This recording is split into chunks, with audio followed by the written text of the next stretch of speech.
Four factors of effective leadership. You see, we use the word effective. Influence is very important kasi a leader influences. So, library leadership, for me, has more to do with influencing. And when you influence, you inspire. So, inspiration is another factor. You cannot influence and inspire if you don't have that character we call integrity. Kasi, when you influence, you inspire, kailangan na nakikita nila is a person with great integrity. Pag nagkaroon ng bahid ng something negative, a negative bias, madaling masira. So, no matter how good your communication is, your influencing will suffer. Kasi kung wala kang integridad, wala kang dignidad, hindi ka karapat dapat, di ba? So, mahirap makapag-inspire pag ganyan. So, I think, yung tatlong yan, very, very important. How do we put in perspective naman niya ang improvement? Improvement brings about change. And without change, there is no improvement. And to me, to be an effective leader, kailangan mayroong pagbabago. Hindi maaaring wala. Kailangan, maski na ngayon, tingnan mo yung nangyari ngayon din sa CPD ngayon, nagkaroon ng konting pagbabago, di ba? Maaaring hindi siya totally nawala, pero na-amend siya, na nabawasan. For example, yung dating 60, I think, na ngayon, 45 na yata, di ba? Tapos, dumami pa yung mga paraan para makapag-earn ka ng points. Although yun ang talagang, yun ako talaga, nag-o-object yung the idea of earning points. Pero, as I said, the last factor that we should consider for effective leadership is that there should be improvement. Dapat may pagbabago, and yung pagbabagong yan, yung change na yan, is for the better, So, what can I say? After 2000, I was embroiled again in another, alam mo, mahirap talaga dito sa history ng aking paglilid, influencing and leading, hindi naman lahat success, I don't have success stories to tell you all the time, I can tell you mostly challenges in all the personally, for me, leadership is a lot of challenges, In 2001, I was elected to the executive committee of NCCA and CLIS. This time, the NCCA overhauled its policies, the implementing guidelines regarding election, rules, etc. So we were all invited, and we had an election.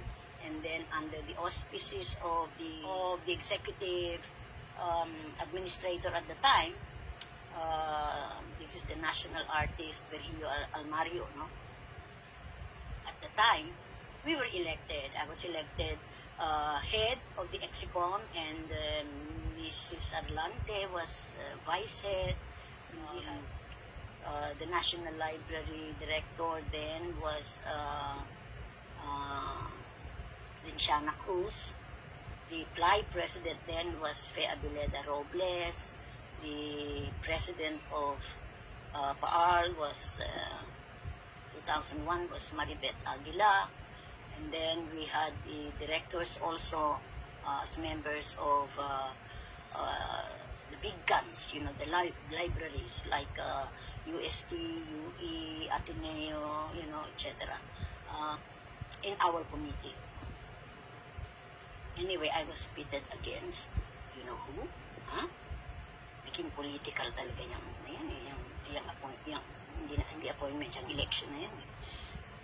We got embroiled in a 3-year fight or struggle against the election of the old NPs headed by former Senator Leticia Shahani.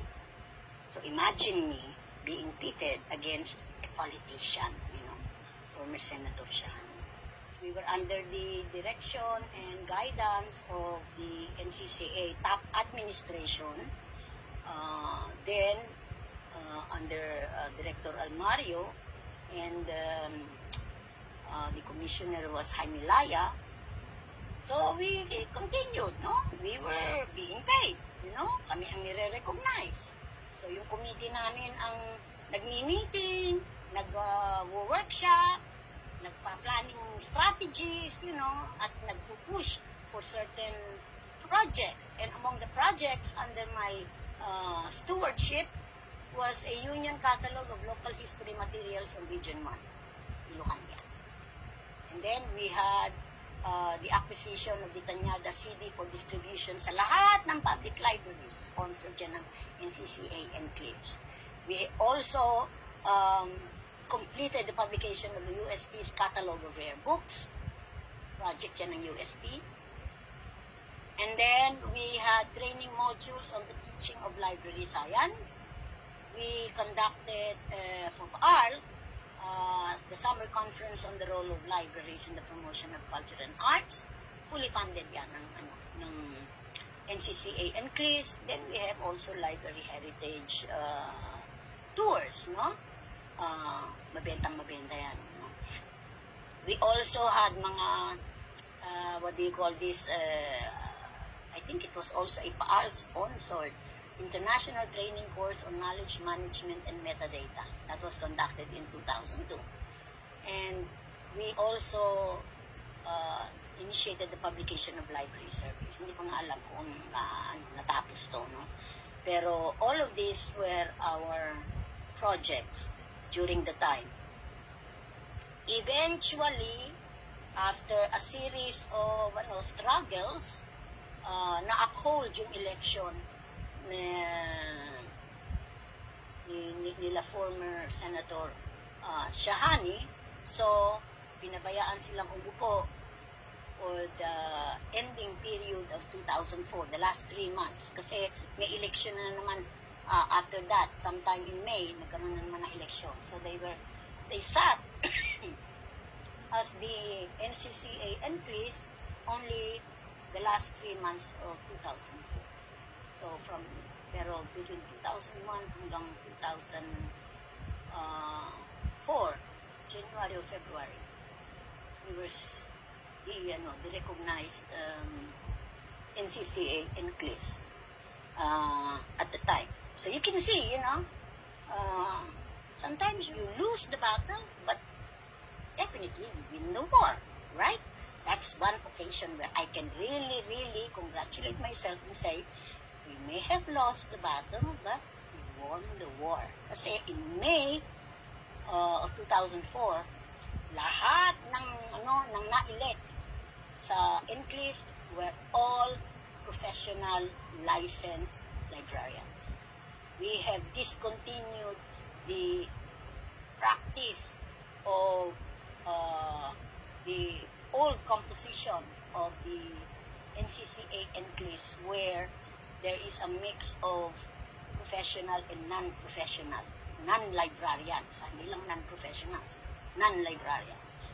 So we have discontinued that. So from there on, 2001, from my stint as head of the Exicom, where all my members were licensed professionals. Hanggang ngayon, the Enclaves is composed of professional, our own peers, our own colleagues, professional librarians. And that to me was winning the war. On to our speaker, let us now award the certificate of appreciation as I read the citation. Certificate of Appreciation. The certificate is proudly presented to Ma'am Faye Angela M. Versosa for imparting valuable insights during the celebration of the Library and Information Services or LIS month with the theme Libraries Building Roads. Readers, Opportunities, Advocacies, Development, Sustainability. Signed by Ma'am Maria Pretty Lady Abdala, Advisor Bulsu Liz, and yours truly, Advisor UA Flip, given this 13th day of November 2021. So once again, maraming salamat po Ma'am Faye, no, sa pagpapa-unlock po ninyo, no. So nahiyaman po ako. No? So maraming salamat po. Walang anuman. I'm very happy, I'm very honored, and I hope next time, Roy, give me naman a week or more than a week to prepare. Not 2 days, I mean, I was really surprised. That's why in my own wall sa Facebook, sinabi ko, ako ang na-surprise eh.